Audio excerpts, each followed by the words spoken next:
Pidato ilmiah.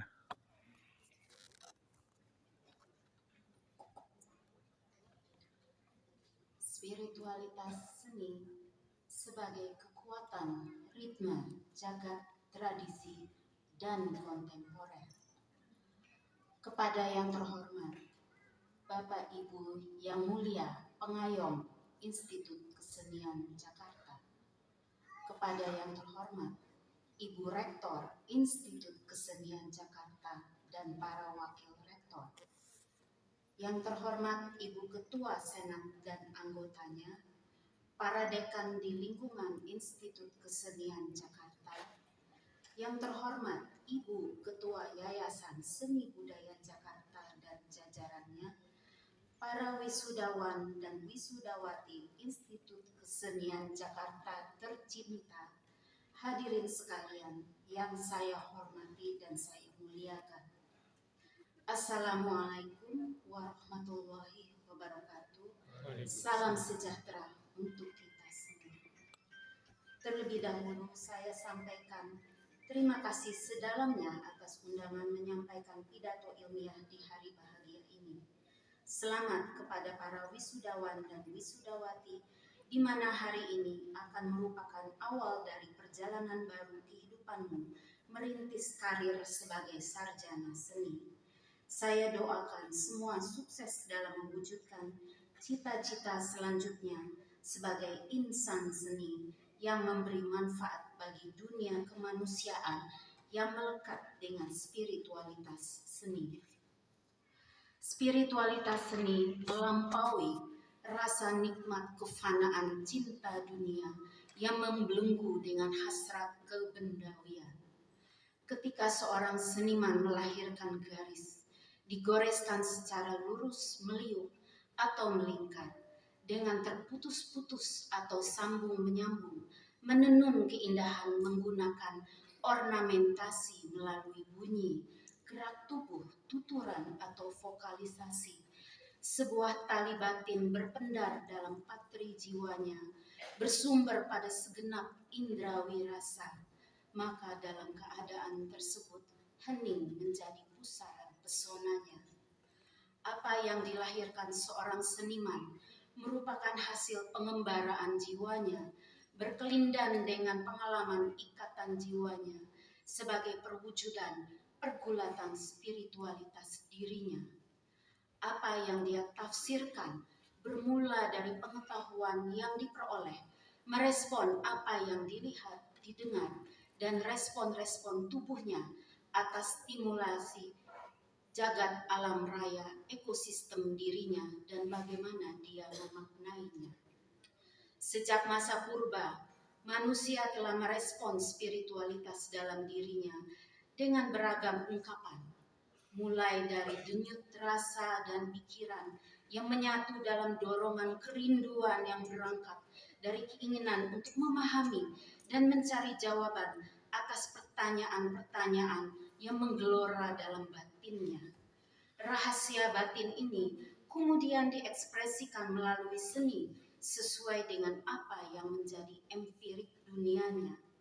Dengan demikian, melalui karyanya, seniman akan menampakkan apa dan bagaimana telah ia imajinasikan semesta.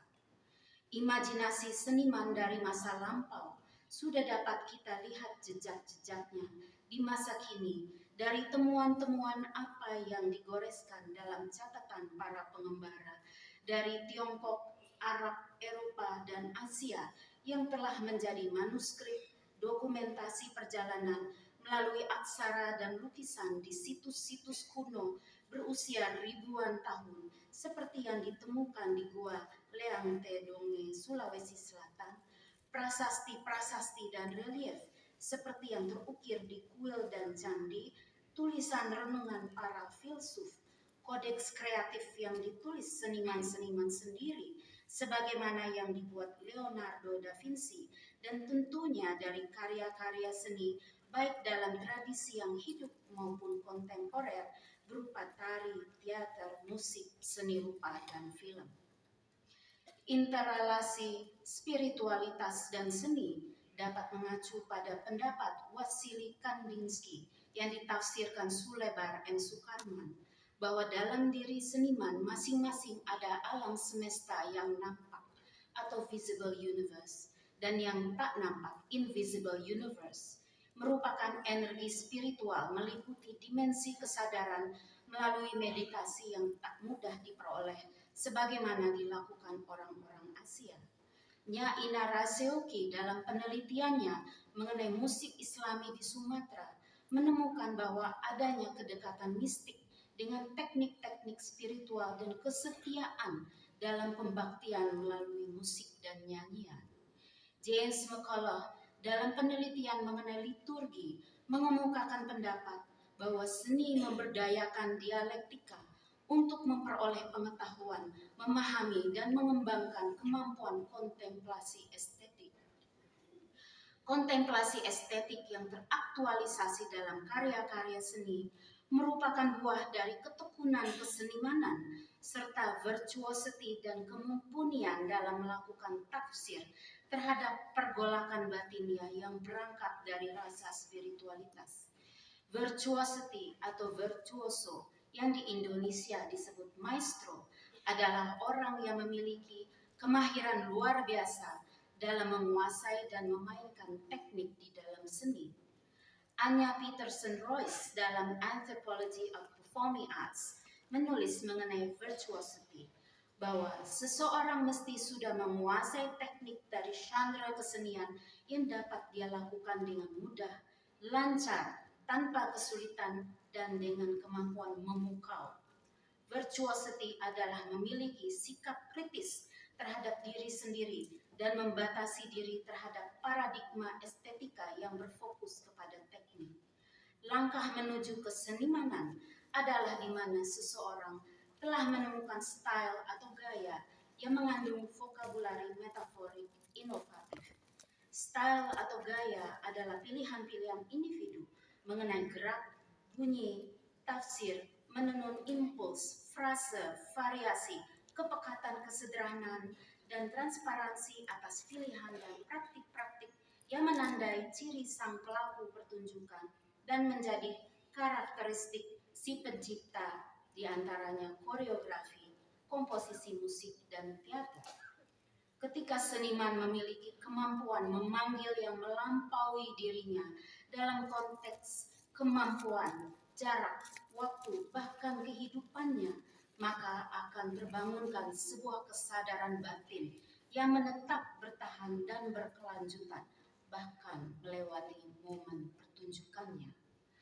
Pengetahuan bagaimana memanggil yang melampaui diri seseorang sudah disampaikan dan diwariskan turun-temurun dalam kekayaan khasanah tradisi lisan yang memuat kearifan lokal tersebar di berbagai penjuru Nusantara.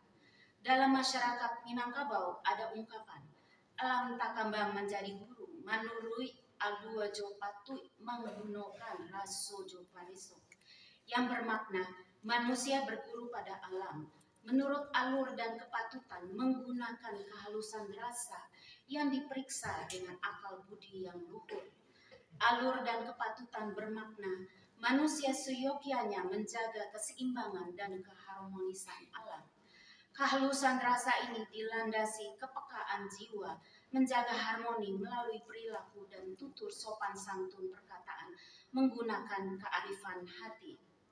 Makna dalam ungkapan ini penulis atau saya sendiri peroleh dari perjalanan etnografi mencari guru-guru Tuo Sile hingga ke dalam hutan rimba dan bukit Sumatera Barat di tahun 1996 dan kembali tahun 2017 ke Gunung Kapur di daerah pesisir dalam sebuah pengembaraan mencari makna estetik dan memahami makna spiritual dalam seni pertunjukan tradisi. Peristiwa mengunjungi komunitas teater tradisi Randai dan Tari Galombang yang berasal dari perguruan seni bela diri Silek Minangkabau ini menemukan bahwa makna ini disampaikan secara lisan, secara turun-temurun dari guru Silek ke murid. Pemuda Minang yang akan berangkat merantau di masa lampau dibekali dengan pengetahuan yang terkandung dalam Silek. Silek mengandung pandangan kehidupan yang mengandung unsur-unsur kesabaran, ketabahan, keuletan, atau kemampuan mengendalikan diri. Pandangan kehidupan tersebut disampaikan melalui warisan pituah tradisi lisan Silek seperti garak jo garik, garak garik pandang putiko, taujo angin nan bakisa, yang mengandung makna nasihat untuk pemuda yang akan berangkat merantau agar mengasah kemampuan batin, membaca situasi, meneliti dengan mata lahir, memastikan ketelitian dengan mata batin, diimbangi dengan kerendahan hati, tidak berebut tempat dengan orang lain. Maka demikian, ketika performansi Silek bertransformasi dalam seni pertunjukan, tentu nilai-nilai maknawi ini diharapkan tetap melekat dalam diri seniman pelakunya. Sayangnya kearifan dalam jenius seniman tradisi jarang tercatat, baik oleh dirinya karena sifatnya kelisanan yang akan hilang dalam waktu, maupun oleh seniman Indonesia di masa kini yang juga jarang mencatat proses pemikiran maupun eksplorasi teknik di balik kekaryaannya. Pencatatan tradisi lisan dalam disertasi Madya Patra Isma berjudul Transformasi Tradisi Lisan Silek Harimau dalam Seni Pertunjukan mengacu pada upaya mendokumentasikan seni tradisi lisan yang dilakukan ilmuwan seperti Milman Parry dibantu Albert Lord dan didampingi Nikola Vucinovic Guslar penyanyi dari Herzegovina, Ibri Beka juga seorang guslar penyanyi, Hamdija Sakovic dan Ibrahim Rustanovic, dua orang muslim muda yang mengumpulkan nyanyian-nyanyian perempuan, Ilya Kutuzov, seorang imigran Rusia yang mengajar di gimnasium di Dubrovnik, dan beberapa tukang ketik. Selama 15 bulan mereka melakukan pengkoleksian data. Parry dan asistennya mengumpulkan 12.500 buah teks individual. Teks-teks ini kebanyakan dalam bentuk tertulis, tetapi juga jumlah yang besar dalam bentuk rekaman yang disimpan pada disk sejumlah 3.500 buah. Rekaman-rekaman ini berisi lagu-lagu nyanyian heroik, nyanyian-nyanyian wanita, percakapan-percakapan dengan penyanyi-penyanyinya, dan potongan-potongan instrumental. Selanjutnya juga dilihat temuan Ruth Finnegan, juga seorang peneliti tradisi lisan dalam seni, di mana kajiannya membagi ekspresi lisan menjadi beberapa klasifikasi, yaitu panegyric yang merupakan tuturan yang mengagungkan, yang pada umumnya diekspresikan sebagai court praise atau berhubungan dengan sistem kerajaan, elegiac yang merupakan tuturan yang diekspresikan dalam peristiwa penguburan atau berduka, religious atau mantic poetry yang dalam penelitian Finnegan yang dilaksanakan di Afrika berhubungan dengan pengaruh Arab dan peran seseorang yang diyakini atau dirinya meyakini sedang menjadi medium atau perantara pengaruh supranatural. Tuturan bertujuan khusus yang disebut Finnegan sebagai special purpose, misalnya puitika untuk berperang, berburu, lirik yang diekspresikan dalam peristiwa-peristiwa khusus, tuturan cerita berupa prosa yang mengekspresikan suatu narasi atau pengisahan seperti myth, legend, historical narratives, proverbs atau nasihat, teka-teki, oratori, yaitu tuturan berupa pidato yang formal dan memiliki bentuk stilisasi khusus, bahasa perkusif yang disebut Finnegan sebagai drum language. Istilah ini adalah hasil penemuan Finnegan dari penelitiannya di mana masyarakat Afrika menggunakan alat perkusi untuk berkomunikasi dan menyampaikan pesan sebagai sistem bahasa yang merupakan bagian dari seni pertunjukan drama. Dari uraian yang telah saya sampaikan di atas menunjukkan bahwa seni bukan terbatas pada keagungan diri ketika dielu-elu sebagai suatu pencapaian popularitas, kecantikan ragawi dan kebanggaan diri semata, namun merupakan suatu inner life jati diri seseorang seniman, yaitu campuran antara yang nampak maupun yang tak nampak dan kemumpunian teknik dalam praktiknya. Para wisudawan terhormat yang tercinta, yang dalam kesempatan ini akan saya sapa sebagaimana seorang Bundo Minangkabau. Ingatlah ketika setelah wisuda ini, Anda sebagai seorang seniman intelektual lulusan perguruan tinggi seni yang telah dinobatkan dan bertransformasi sebagai pendekar-pendekar pejuang seni, akan merantau ke alam lingkungan baru di luar perguruan, maka meminjam ungkapan nasihat tradisi Minangkabau untuk memahat karakter seorang pemuda, saya katakan, oi nak, berjalanlah mendaki yang bermakna, senantiasa jagalah penghormatan kepada orang tua dan ibu bapak yang dimuliakan. Berjalanlah mendatar menjaga silaturahmi dengan kawan sebaya dalam pergaulan. Berjalanlah menurun sebagaimana tutur kata sopan santun dalam mengasihi terhadap yang lebih muda. Berjalan melereng senantiasa menjaga diri dengan hati-hati. Kata hati-hati ini juga disampaikan Ibu Profesor Dr. Edi Sediawati, guruku dan co-promotorku tercinta, sebagai pesan terakhir kepada generasi muda IKJ. Beliau salah satu perintis penari dan ilmuwan seni yang luar biasa. Wisudawan yang saya hormati dan Bapak Ibu sekalian yang saya muliakan, beserta hadirin guru-guru saya yang tercinta, di alam kontemporer masa kini di mana seniman dikejar untuk produksi terus, melintas ulang-alik secara transdimensional metafisik, tetapi juga terikat membumi di realita dunia keseharian, serta berkelana menggunakan teknologi di relung berbagai sudut alam meta, lintas jagat sosial dalam jaringan internet. Di tengah hiruk pikuk mengejar sinar terang puja-puji manusia, akan selalu ada tempat berlindung kepada Sang Khalik di ruang sunyi spiritualitas seni, menenangkan semesta dalam jiwa, agar ritme kehidupan dapat kita hadapi kembali dengan kekuatan baru setiap hari. Kekuatan itu dibutuhkan agar kita sebagai penjaga keberlangsungan seni di masa kini, baik yang tradisi maupun yang kontemporer, mampu terus bertahan untuk menciptakan karya-karya baru. Setelah perimbaan panjang, kita dapat menjejakkan kaki kembali keluar dari keterkungkungan dan ketakutan beberapa tahun akhir ini. Sekaranglah momen di mana kita dapat merengkuh inspirasi-inspirasi baru dari alam yang sekarang ini sebagai bentuk syukur nikmat Allah yang masih memberi kita nafas panjang.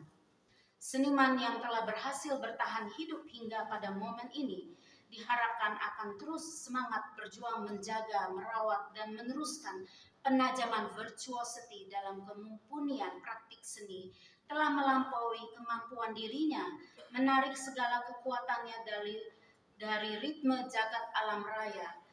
Inner universe jiwa kemanusiaan seorang seniman bergetar dengan kosmos orkestrasi bunyi planet-planet tata surya yang terus-menerus berputar, bernyanyi, menari, bertutur, berteriak, dan diam dalam sunyi mengeluarkan cahaya kuantum sebagaimana telah dipaparkan Einstein berhubungan dengan imajinasi dan pengetahuan, mengawal kita semua agar tetap ada dan kuat bertahan menghadapi debur-debur ombak karang kehidupan melalui berkarya, menulis dan mengeksplorasi dan mencipta inovasi baru untuk menghiasi keindahan alam seni. Sekian, wassalamualaikum warahmatullahi wabarakatuh.